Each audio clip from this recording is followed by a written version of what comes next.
At a work party, my boss's wife joked, "You're way more my type." I laughed until she showed up crying at my apartment, saying, "I told him I'm leaving for you." Before I could even react, his car pulled up outside.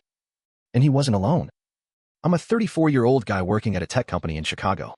I've been with the company for 5 years, and until recently, I had a good rapport with my boss, Mark. Mark is in his early 50s, charismatic, and well-respected. He's been married to Lisa, who's 48, for over 20 years. I've met Lisa a few times at company events. She always seemed friendly and engaging. A couple of months ago, our company hosted its annual holiday party at a downtown hotel. It was a lavish event with plenty of food, drinks, and music. Everyone was in high spirits, celebrating the year's successes. As the night progressed, I found myself chatting with Lisa. We were both a bit tipsy, and the conversation flowed easily. We talked about everything from work to personal interests.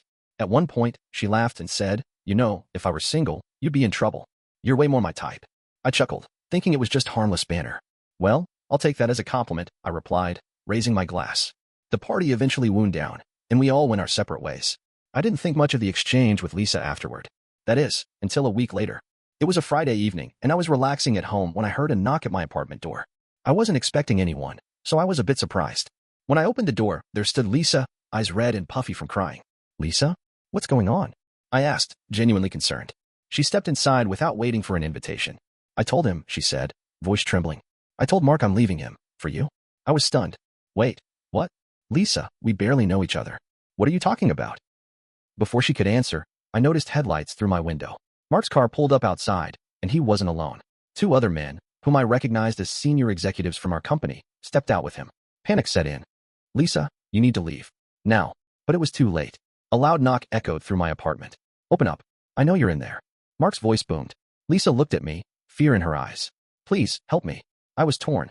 I didn't want to be involved in whatever was happening between them, but I also couldn't just throw her out. Taking a deep breath, I opened the door. "Mark, this isn't what it looks like."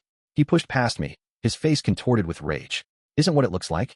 My wife tells me she's leaving me for you, and I find her here? Explain that." Lisa stepped forward. "Mark, please. I came here uninvited." He didn't do anything.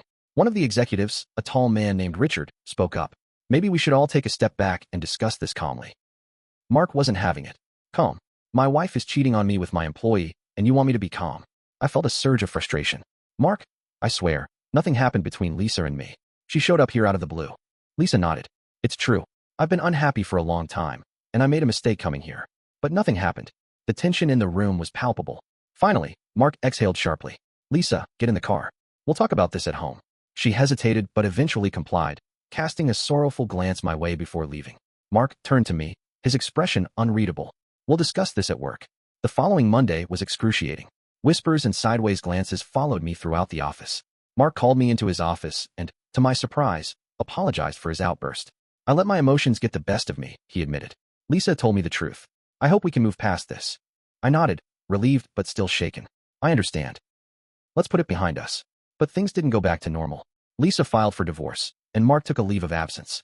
The office gossip mill went into overdrive, and I couldn't escape the rumors. I started questioning everything. Had I inadvertently led Lisa on? Could I have handled things differently? The stress began to affect my work performance, and I found myself dreading going to the office. Eventually, I decided to leave the company. The environment had become too toxic, and I needed a fresh start. I found a new job in a different city and tried to put the whole ordeal behind me.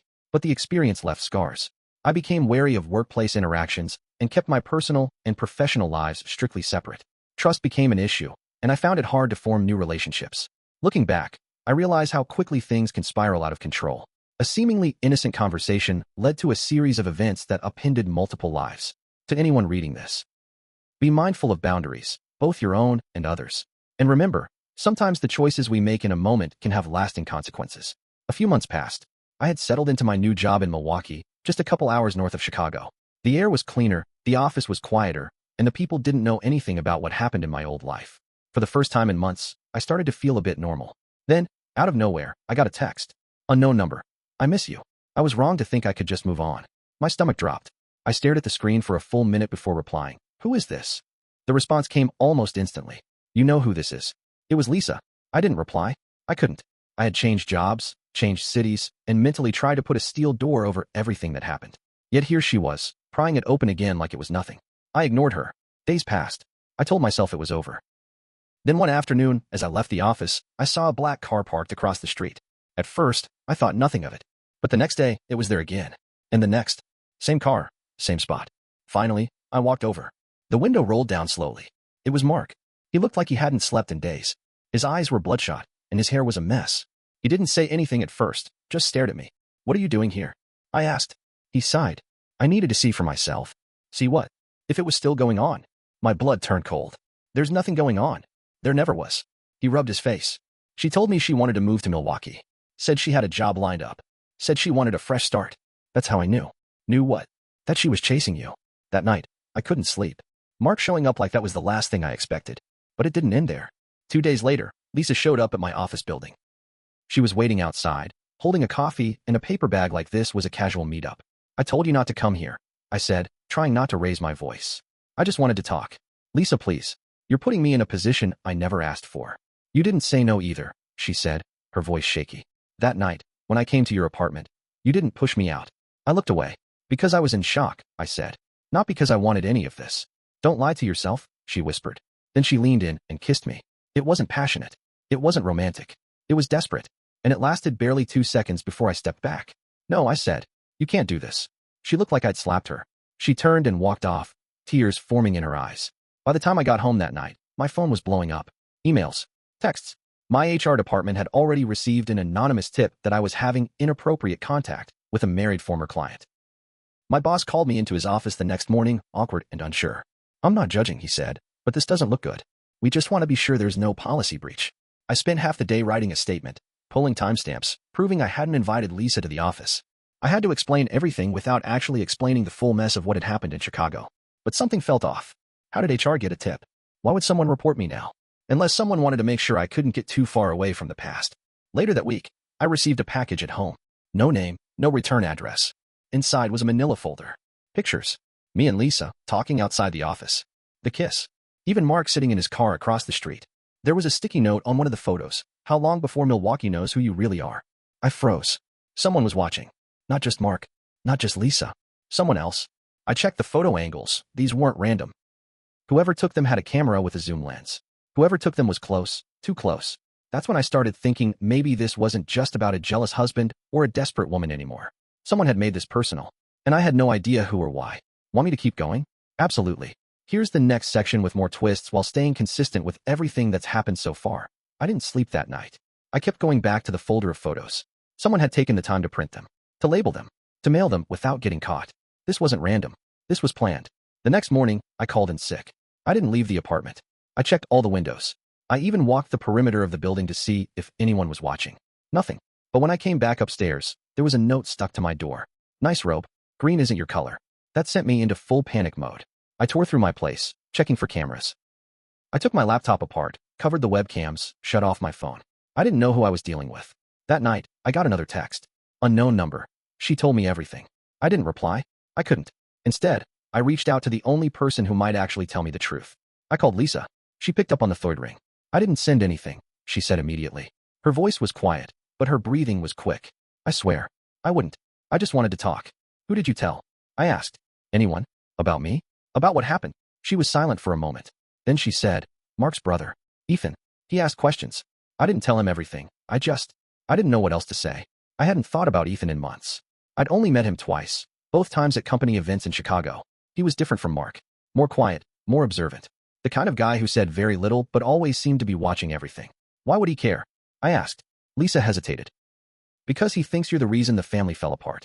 And because I think he's the one who told Mark to follow me that night. Wait, what?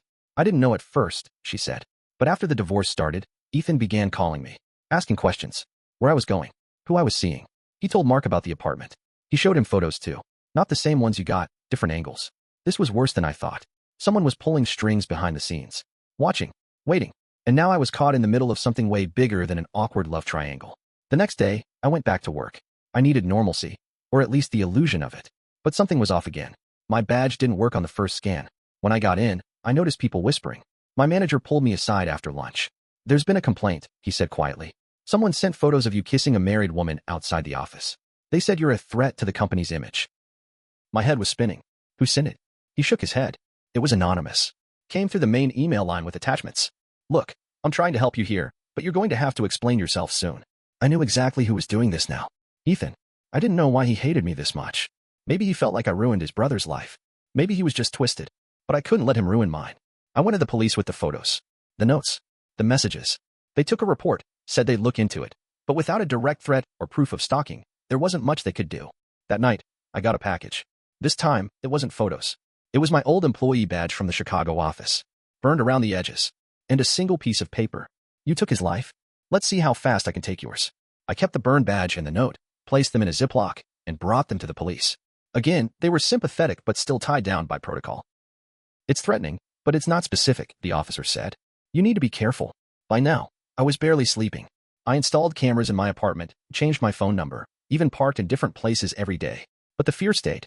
This wasn't just someone angry. This was someone obsessed. I knew what I had to do. I called Lisa again. This time, I asked her to meet me in a public place. She agreed. We met at a small cafe just outside Milwaukee on a Sunday afternoon. She looked thinner, worn down. Whatever guilt she had, it was etched all over her face. I got another threat, I told her, sliding the photo of the badge and the note across the table. Your ex-brother-in-law is out for blood. Her eyes filled with tears. I didn't know it would get this bad. I didn't know he'd go this far. You need to tell him to stop. I can't, she said. He doesn't listen to me anymore. He thinks I'm the cause of everything. You are, a deep voice said behind me. I turned. Mark was standing there. He looked nothing like the confident boss I used to know. His eyes were sunken, beard overgrown, shirt wrinkled. But his presence still filled the room. Lisa froze. I stood up. Mark, I didn't come here to fight, he said. I came here because I'm tired. He sat down beside Lisa. People in the cafe were starting to notice the tension, the way none of us touched our drinks. Mark turned to her. Ethan didn't do this for me. He did it because he wants to destroy both of us. He lost his job last year. His wife left him. And when the divorce started, he blamed you. Then him. He pointed to me. Because it's easier than blaming himself. I didn't know, Lisa whispered. I tried to protect you both, Mark said. Even after everything. He reached into his jacket and pulled out a flash drive. I found this on Ethan's laptop. He left it open when he came by my place last week. It's full of surveillance files. Notes. Schedules. Pictures. He looked at me.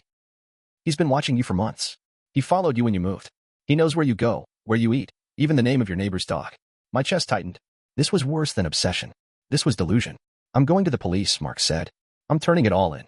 You shouldn't have to live like this. For the first time in weeks, I felt like someone was finally on my side. But it didn't end there. 2 days later, I got a call from the police. They had arrested Ethan. Turns out he'd broken into my building's maintenance room, tried to access the camera system. Someone spotted him. When they ran his name, a warrant popped up. He'd already been flagged from previous complaints, including harassment from an ex-coworker in Chicago. They found more in his apartment. Notes, maps, photos, even recordings. He was charged with stalking, criminal trespass, and harassment. He's still awaiting trial. Mark and I spoke once more after that. We met at a bar. He apologized again, more sincerely this time. I blamed you, he said. It was easier. But Lisa was gone long before she showed up at your place. I just didn't want to see it. Lisa sent me a long email after the arrest. She apologized, said she was moving out of state to be near her sister, said she wanted to start over. She asked if we could stay in touch. I didn't reply. The office slowly moved on. My coworkers had heard rumors, but nothing concrete. A few asked questions. One guy joked that I should write a book. But mostly, people let it fade away. I stayed in Milwaukee. I kept my job. I started therapy. I learned how to stop feeling responsible for someone else's broken marriage. I learned that sometimes, even if you do nothing wrong, you can still get dragged through hell. For a while, I couldn't even date. Every smile felt suspicious. Every compliment made me tense. But over time, I stopped looking over my shoulder. The truth is, I didn't want Lisa. I didn't even want revenge on Ethan. I just wanted peace. And for the first time in a long time, I think I have it. I've cut contact with everyone involved. I don't check social media. I don't chase answers. What happened changed me, no doubt. But it didn't break me. If there's one thing I've learned, it's this. Not every mess in life is your fault. But cleaning it up is still your responsibility. And sometimes, walking away is the bravest thing you can do. Closed.